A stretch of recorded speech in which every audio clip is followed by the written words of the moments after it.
दो main ingredients के साथ हम देखने जा रहे हैं क्वारंटाइन की राइस खीर। हम इस वीडियो में दूध, चीनी, चावल को मेन इंग्रेडिएंट लिस्ट पे रखते हैं।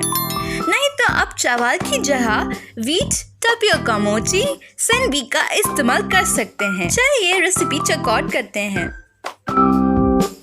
चावल को तब तक धोइए, फिर चावल को पानी में 20 से 30 मिनट के लिए भिगो दें, या फिर आप प्रेशर कुक्ड राइस का इस्तेमाल कर सकते हैं। पैन में दूध डालें और अच्छी तरह से मिलाइए। गर्मी को मीडियम हाई पर सेट करें। दूध में उबाल आने दें। इसमें लगभग 10 to 12 मिनट का समय लगेगा। दूध में उबाल आने के बाद आंच को कम कर दें। भिगे हुए चावल डालें। ये क्वारंटाइन की रेसिपी है, इसलिए मैं एक्स्ट्रा नट्स नहीं डालूंगी। बीच बीच में चलाते रहें ताकि दूध पैन के तले में ना लगे।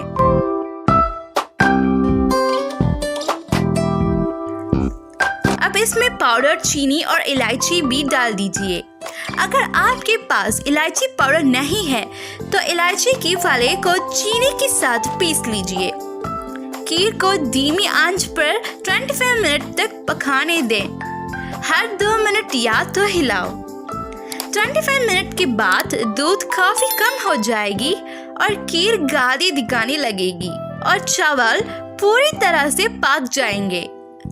अब आप चाहें तो इसे सजाइए।